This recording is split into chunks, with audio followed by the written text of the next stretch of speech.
Vamos para a terceira e última parte da nossa aula sobre fungos, onde nós vamos agora mostrar os fungos como agentes causadores de doença ou os fungos como agentes que produzem compostos de interesse para o ser humano ou exercem atividades benéficas para nós. Em relação às doenças, o que a gente nota é que cada vez mais tem aumentado o número de micoses sistêmicas, que são micoses bem mais graves, por conta de situações onde o indivíduo tem um imunocomprometimento. E isso pode ser, por exemplo, ilustrado pelo HIV, indivíduos portadores do HIV, indivíduos transplantados, indivíduos que estão sujeitos à quimioterapia, estão submetidos a uma quimioterapia. Nesse caso, realmente, as micoses se manifestam e um grande problema que a gente está vendo nos últimos anos é o fato de cada vez mais nós encontrarmos linhagens de fungos multiresistentes. E isso é muito problemático, vocês já vão entender por quê daqui a alguns slides. O que acontece então?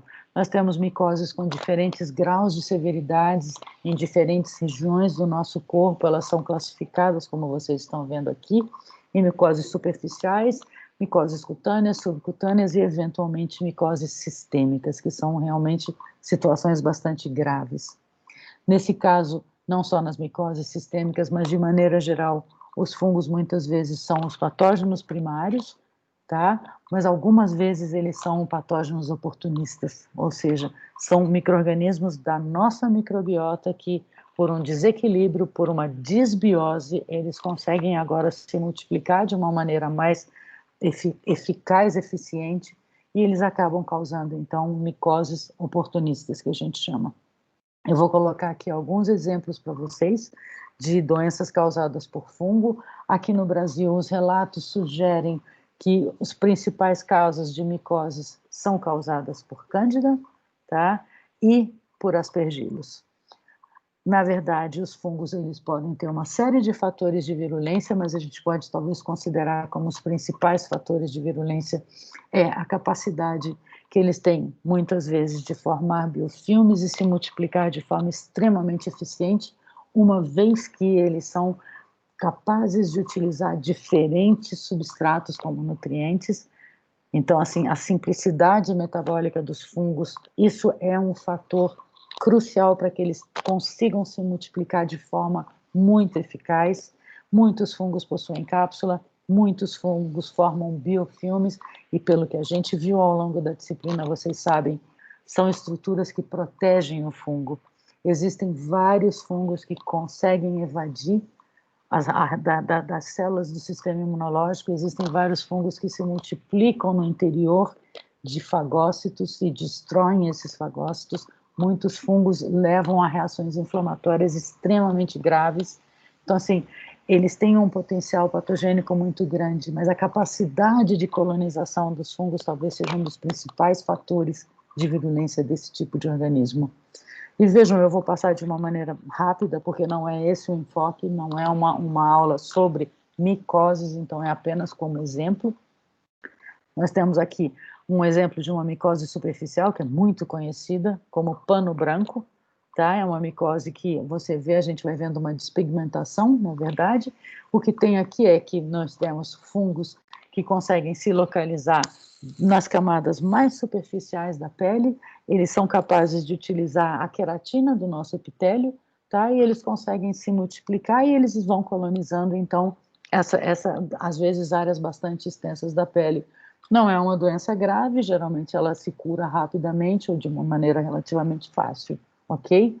A gente vai ter alguns outros tipos de fungo que são genericamente chamados de dermatófitos, que são capazes agora de utilizar a queratina como substrato, então por isso mesmo eles são chamados de queratinofílicos, e eles então são capazes de fazer colonizar pelos, unhas, e eles podem causar lesões. Vejam só, aqui a gente tem alguns exemplos de micose cutânea. Isso aqui é um exemplo clássico de uma onicomicose, ou seja, uma micose que acomete a unha, aqui um outro fungo causando um outro tipo de micose na unha, e a gente está vendo lesões na base de pelos, ok? A gente tem situações um pouco mais complexas, porque são agora micoses subcutâneas que geralmente são associadas a algum tipo de traumatismo, tá? A gente causa, muitas vezes a gente vai ter lesões agora bastante feias, no sentido assim, são lesões grandes. Então, o que que a gente vê aqui, gente? O que a gente está vendo aqui é o fato, a capacidade dos fungos de colonizarem epitélio queratinizado, não importa, eles utilizam a queratina como nutriente, induzem reações inflamatórias, são capazes de ir invadindo esses tecidos, e o que a gente está vendo nessas imagens, esses diferentes tipos de micose, o que a gente está vendo são lesões que muitas vezes vão se estendendo exatamente devido à capacidade que eles têm de utilizar diferentes tipos de substrato, pelo fato deles preferirem pH um pouco mais ácido, a pele tende a ter um pH mais ácido, por causa da camada de gordura que nós temos na pele, tá? da presença de gordura, torna o pH da pele mais ácido, e pelo fato deles muitas vezes resistirem às respostas imunológicas e promoverem grandes reações inflamatórias, ok? Então, o que que a gente tem? Além disso, algumas micoses sistêmicas, aqui exemplos de algumas, como eu mencionei já, a paracoccidioidomicose, que é uma micose muito comum, principalmente aqui na região centro-oeste do nosso país, tá? Aqui, então, nessa tabela mostra alguns fungos que são considerados patógenos primários, e aqui alguns fungos que são considerados oportunistas, causadores de micose sistêmica, tá? E o que a gente vê é que muitas vezes, no caso dessas micoses sistêmicas, onde eles são patógenos primários, a infecção é geralmente pela inalação desse fungo. São fungos dimórficos que conseguem, então, estar na natureza sob uma forma e quando são inalados eles fazem a transição e podem causar doenças bastante graves. Aqui um quadro apenas para mostrar como no Brasil nós temos uma grande incidência de paracoccidioidomicose, tá? E ela vai ter uma situação onde a lesão geralmente começa no pulmão, mas ela pode se disseminar para várias outras partes do corpo. É muito comum no Brasil, geralmente associado a trabalhadores rurais e do sexo masculino, tá? Aqui eu vou mostrar para vocês algumas lesões causadas pelo Paracoccidioides brasiliensis, como está mostrando aqui, então, na verdade, qualquer sítio pode ser acometido, tá? É uma micose relativamente grave e o problema é que muitas vezes a sintomatologia não é tão evidente e algumas vezes é difícil se chegar a um diagnóstico preciso dela, ok? Aqui no caso a Candida albicans, ela faz o contrário. Enquanto que o Paracoccidioides vive na natureza na forma de hifa e quando ele coloniza o hospedeiro, ele faz a transição para a levedura, no caso da Cândida, a Cândida é uma oportunista, ela é encontrada no nosso corpo como levedura, e quando há uma disbiose, essa Cândida começa então agora a se multiplicar de forma mais ostensiva, ela muda e ela começa a gerar o que a gente chama de pseudohifas. Então, é de novo um tipo de dimorfismo, só que agora no sentido oposto. Aqui eu tenho algumas lesões, mostrando aqui, olha, em vez de candidíase vaginal, candidíase oral, aqui a candidíase acometendo a unha, ok? Então, são diferentes manifestações da cândida. Nós tivemos no ano passado uma situação bastante perigosa que aconteceu, principalmente nos Estados Unidos, a gente viu muito falar, sobre uma espécie nova de cândida, chamada, pelo menos nova no sentido assim, de uma explosão de casos, a espécie Candida auris. Aqui tem uma placa mostrando as colônias dessa levedura, e qual era o grande problema dessa cândida? Ela causava candidíase, ela poderia acometer e causar lesões em várias regiões do corpo, mas o grande problema foi a resistência dela aos diferentes antifúngicos. A gente está vendo aqui, vejam a porcentagem de linhagens resistentes a diferentes tipos de antifúngicos. Então, isso foi uma situação bastante assustadora no ano passado. Nós temos um outro caso, que é a criptococose, que é um problema muito grave, por quê? Porque o criptococcus, ele pode ser muitas vezes encontrado nas fezes de pombos, tá?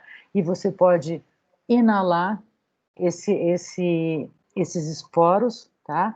Esses esporos podem parar no pulmão e podem então causar pneumonia, mas o problema principal é quando eles se disseminam para o sistema nervoso central e vão causar meningite, que muitas vezes é extremamente grave. Aqui mostra uma célula de Cryptococcus. O Cryptococcus, ele se caracteriza por ter uma espessa cápsula. Vejam isso aqui, a gente está vendo ao redor do fungo, é uma cápsula que protege esse fungo contra as células do sistema imunológico, ok? O que a gente faz, então, para tratar micoses?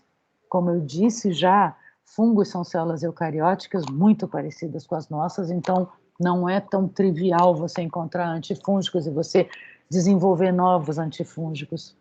Os principais alvos para ter drogas com uma toxicidade seletiva razoável, os principais alvos vão ser o ergosterol da membrana, seja o próprio ergosterol, ou seja, a síntese do ergosterol, a síntese da parede celular, eventualmente a síntese de ácidos nucleicos, e não está aqui nesse slide, mas no próximo vai estar, algumas vias metabólicas, algumas estruturas. Então, vejam só o que a gente tem aqui. Esse é um esquema onde mostra alguns antifúngicos, por exemplo, os polienos, que são, na verdade, eles se ligam ao ergosterol e com isso alteram a estrutura do ergosterol, vão afetar a membrana como um todo. Eu tenho outras drogas que inibem e que afetam a síntese do ergosterol, tá? Eu tenho compostos que inibem a síntese de parede celular, tá? Porque a parede celular muitas vezes é formada por quitina, então existem drogas que inibem essa síntese. Eu tenho drogas como a griseofulvina, que afeta a estruturação dos microtúbulos no momento da mitose, então isso é muito interessante, porque compromete completamente a divisão desses fungos, e eventualmente a gente tem compostos que inibem a síntese de ácidos nucleicos. Então, isso é um quadro bastante geral, mostrando as principais classes de antifúngicos, tá? Novamente, a gente tem aqui o esquema, só que agora mostrando já o nome dessas drogas, ok? Muito bem, mas se a gente for parar para pensar, os fungos não são só agentes causadores de dano ao ser humano, ou, eu não comentei, mas, por exemplo, as principais perdas agrícolas são causadas por doenças fúngicas. Então, fungos são os principais patógenos de plantas, tá? Ou, como eu já disse na aula passada, a gente tem alguns fungos que produzem toxinas, as micotoxinas, tá? É o nome genérico. Eu comentei da aflatoxina, ok? Mas, assim, se a gente para olhar, na realidade, os fungos são grandes produtores de compostos de interesse para o ser humano, tá? Então, vejam só aqui o que a gente pode mostrar. A gente tem, por exemplo, fungos que vão auxiliar na produção de alimentos, por exemplo, no pão, Saccharomyces sendo utilizado como fermento de pão, de bolos. Eu tenho na produção de vinho, eu tenho na produção de cerveja, no shoyu, no óleo de soja que a gente usa, o fungus aspergillus, uma espécie de aspergillus, ele vai, cresce sobre a soja, coloniza, se desenvolve sobre a soja, fermenta essa soja e gera o shoyu que a gente usa. Nós temos fungos que por si só, eles são os alimentos, tá? Então aqui tem diferentes exemplos de fungos, aqui as trufas, que são assim, fungos caríssimos, que muitas vezes você pode comprar por mais de, sei lá, 5.000 euros determinadas trufas. Só cuidado, porque existem alguns fungos que são bastante tóxicos para o ser humano. Na verdade, talvez uma das principais importâncias dos fungos seja o fato dele fazer a decomposição de diferentes compostos, de diferentes organismos. Então, assim, eu tenho carcaças animais, eu tenho vegetais, plantas em decomposição. Os grandes agentes dessa decomposição são os fungos. Então, eles vão fornecer os alimentos, os nutrientes para todos os tipos de células que existem no planeta. Então, isso, na minha opinião, é a principal importância dos fungos, são os ciclos biogeoquímicos que eles fazem. Então, está aqui, você tem as plantas que crescem, as plantas vão ser consumidas, e você vai ter a morte de animais, a morte de vegetais. O que acontece? Os fungos vão ser capazes de decompor todos esses tipos celulares, fornecendo novamente os nutrientes, ok? Há também ainda a associação de fungos com plantas Por exemplo, as micorrizas, você pode ter as hifas associadas às raízes das plantas. Geralmente a gente tem não só fungos, mas você pode ter bactérias também se associando aí. Mas no caso especial de fungos, o que acontece?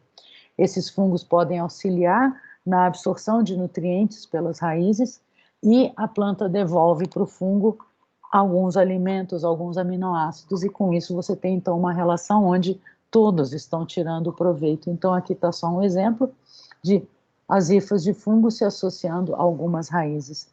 E finalmente, aqui nós temos, isso eu já comentei, sobre efeitos maléficos de fungos, e finalmente o que a gente vai ter são líquens, que são, na verdade, associações agora entre fungos e algas, tá? Que muitas vezes são também bastante interessantes. E o que acontece? Líquens muitas vezes são indicadores de ambientes poluídos. Então, quando a gente encontra uma árvore com muitos líquens, isso é um ótimo indicativo. Isso indica que, na verdade, aquele ambiente, o grau de poluição ainda não é tão grande, porque ambientes muito poluídos, geralmente, você não encontra líquens, ok? Com isso, eu encerro, então, a nossa aula sobre fungos. Eu agradeço, então, e aqui, só para a gente encerrar a nossa aula, o cogumelo mais querido, que é o cogumelo daquele jogo do Super Mario, não é? Muito obrigada.